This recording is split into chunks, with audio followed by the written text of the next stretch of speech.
টাকা ফেললেই মিলবে পরিচয়পত্র। আধার ভোটার কি চায়, মিলবে সব। আমডাঙ্গা থানার পুলিশের অভিযানে এমনই বেআইনি আধার ভোটার তৈরি চক্রের পর্দা ফাঁস হলো। এই চক্রের হদিশ পেয়েছে আমডাঙ্গা থানার পুলিশ এবং গতকাল রাত্রেবেলা একেবারে টিটাগড় যে স্টেশনের পাশে একটা ঝুপড়ি ঘর এবং সেইখানে গিয়ে দেখছে যে সেখানে দোকান খোলা হয়ে গেছিল, যে Aadhaar card, voter card, PAN card, birth certificate সেই সমস্ত কিছু বানিয়ে দেওয়ার। টিটাগড় স্টেশনের একেবারে কাছে এই ভাঙাচোরা বাড়িতেই নাকি দিনের পর দিন ধরে চলেছে বেআইনি চক্র। দেওয়ালে সাঁটানো ব্যানারে লেখা এখানে নতুন আধার বা প্যান কার্ড তৈরি করা হয়। অভিযোগ, এই ঘরের আড়ালেই এতদিন ধরে বেআইনিভাবে তৈরি করা হয়েছে আধার, ভোটার অথবা রেশন কার্ড, আর তা কাজে লাগিয়েই সাইবার প্রতারণার জাল বুনেছে প্রতারকেরা। তদন্তে নেমে শুক্রবার গ্রেফতার করা হয় সঞ্জয় কুমার যাদব নামে এক ব্যক্তিকে। উদ্ধার করা হয় laptop, desktop, I scanner, printer, mobile phone. Police आया हुआ था बहुत सारा, और संजय नाम का जो व्यक्ति है उसको लेकर जा रहा था। तो कल हम लोग समझे कि वो कुछ आधार कार्ड रिलेटेड कुछ बेआईनी काम कर रहा था हम ही लोग के वार्ड 20 नंबर टीटागढ़ में। बट हम लोग क्या है, उतना दिन से हम लोग सचेत नहीं थे, जानते नहीं थे कि आखिर हो क्या रहा है।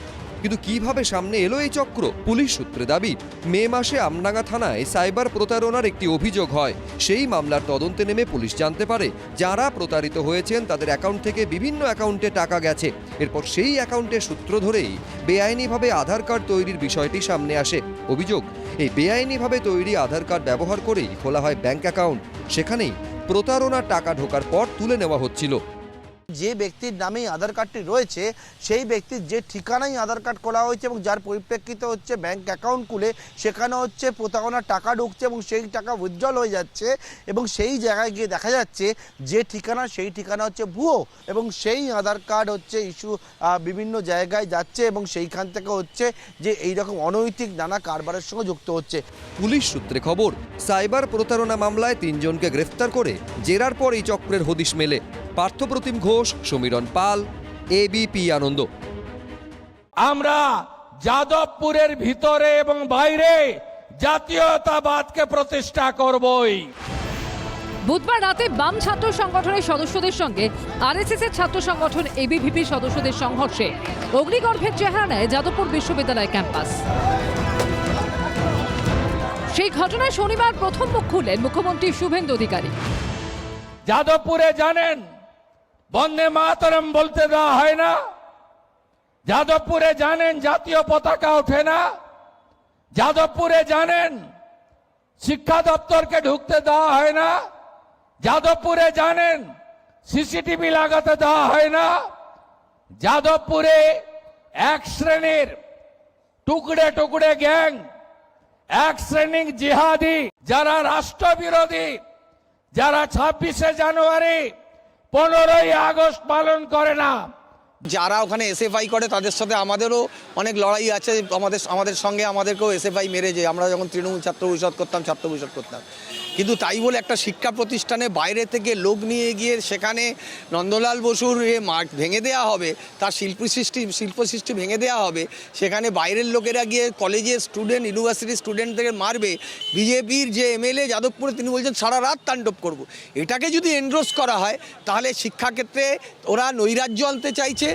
এই দিন মুখ্যমন্ত্রীর কথায় ফের উঠে আসে রাষ্ট্রবাদের প্রসঙ্গ।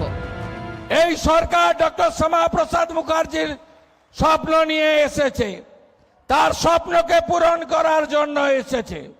এখানে রাষ্ট্রবাদ, এখানে ভারতীয় সংস্কৃতি, এখানে সনাতন সংস্কৃতি, এর সঙ্গে কোনো সমঝোতা আমরা করব না।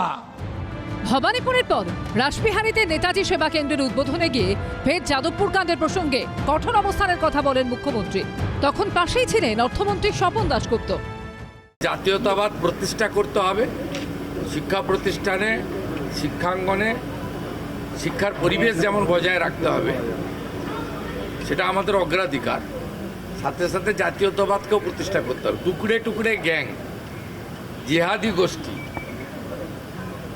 কাশ্মীর মাঙ্গে আজাদি, এসব কথা যারা বলছে তাদের মুখ সেলাই করার দায়িত্বটা আমাদের। দেখুন, আমি জানি না মুখ্যমন্ত্রী হিসাবে এইরকম থ্রেট করে করে কথা বলা, ভয় দেখানো, হুমকি দেওয়া, এগুলো আপনারা বলছেন, এগুলো কি মুখ্যমন্ত্রীর মুখে মানায়? আমরা তো অনেকগুলো মুখ্যমন্ত্রী এই রাজ্যে দেখলাম। কেউ তো এরমভাবে প্রতিদিন একটা হুমকি দিয়ে কথা বলা, দেখে নেবো, বুঝিয়ে দেবো, আমি কে, আমরা দেখাবো, এই যে মানে নিজেকে জাহির করা, এই নিজেকে জাহির করাটা আমার মনে হয় না যে কোনো সমীচীন কাজের মধ্যে পড়ে। সব মিলিয়ে যাদবপুর নিয়ে তেতে উঠেছে রাজ্য রাজনীতি। সুদীপ্ত আচার্য ও অনির্বাণ বিশ্বাসের রিপোর্ট, এবিপি আনন্দ। এবিপি আনন্দ, এগিয়ে থাকে, এগিয়ে রাখে।